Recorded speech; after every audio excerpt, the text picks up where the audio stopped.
ഇന്ന് ചെറുതായിട്ടൊരു ബർത്ത്ഡേ ഉണ്ട് ഗൈസ്. ഞങ്ങളുടെ ക്ലാസ്സിലെ ലീഡറിന്റെ ബർത്ത്ഡേ ആണ്. അപ്പം ഞങ്ങൾ രണ്ടുപേരും കൂടി ഒരു കമ്മലൊക്കെ വാങ്ങിക്കൊടുത്തു. ചേച്ചിക്കാണെങ്കിൽ കമ്മൽ വാങ്ങുമ്പോൾ മറ്റേ ഓസ്കാർ വാങ്ങിയൊരു ഫീലായിരുന്നു.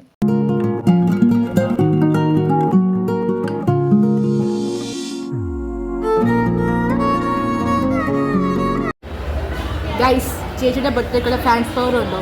ഇത്രയും പേര് സ്റ്റാറ്റസ് കേൾക്കുക.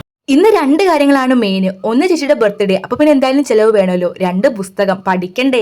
അങ്ങനെ പുസ്തകം എടുക്കാൻ വേണ്ടി കൊറിയർ ഓഫീസിൽ പോവാണ്. ഞങ്ങളുടെ പോക്ക് കണ്ട വിചാരിക്കും ഞങ്ങൾക്ക് കൊറിയർ ഓഫീസൊക്കെ അറിയാന്ന്. എവിടാന്ന് പോലും ഒരു ഐഡിയ ഇല്ല. ഞങ്ങൾ വിചാരിച്ച് മാമനെ അറിയിക്കുന്നു, പക്ഷെ മാമനും അറിയത്തില്ല. അവസാനം കറങ്ങി കറങ്ങി ഒരുവിധം കണ്ടുപിടിച്ച്.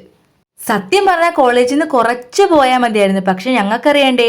ഞങ്ങൾ ചോദിക്കുന്നവർക്കും അറിയത്തില്ല, പിന്നെ ഞങ്ങൾ എന്ത് ചെയ്യാനാ. അങ്ങനെ നോക്കുമ്പോഴോ നല്ല ബ്ലോക്ക്. കോളേജിൽ കയറേണ്ട സമയമൊക്കെ എപ്പോഴേ കഴിഞ്ഞു. പക്ഷെ ഞങ്ങൾക്കതൊന്നും ഒരു വിഷയമേ അല്ലായിരുന്നു. എന്തായാലും ബേക്കറി കയറി സാധനം വാങ്ങണം, അതൊറ്റ മൈൻഡ്. എന്തെടുക്കണം ഏതെടുക്കണം എന്ന് പറഞ്ഞ് കുറച്ച് സമയം അങ്ങനെ അങ്ങ് പോയി. പിന്നെ നോക്കുമ്പോൾ ഐസ്ക്രീം എടുക്കാൻ തീരുമാനിച്ചു. ഐസ്ക്രീം എടുത്തപ്പോഴാണെങ്കിൽ അത് എല്ലാവർക്കും കൂടെ തികയത്തില്ല. പിന്നെ ജിലേബിയൊക്കെ വാങ്ങി. നമുക്ക് മാത്രമല്ലേ, ക്ലാസ്സിലുള്ള എല്ലാ പിള്ളേർക്കും ചെലവ് ചെയ്യും. അതാണ് ഞങ്ങളുടെ ലീഡറിന്റെ പവർ. അങ്ങനെ എല്ലാം സെറ്റായി. ഇനി പെട്ടെന്ന് പോവാം, വേഗം കോളേജിൽ കയറാന്ന് വെച്ച് പോയപ്പോഴാണെങ്കിൽ ഐസ്ക്രീമിന്റെ സ്പൂൺ എടുത്തില്ല. പിന്നെ അത് വാങ്ങാൻ വേണ്ടി പോയി. അങ്ങനെ അതൊക്കെ വാങ്ങി നേരെ കോളേജിലോട്ട്.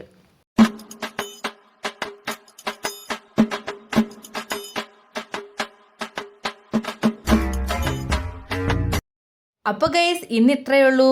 ബൈ.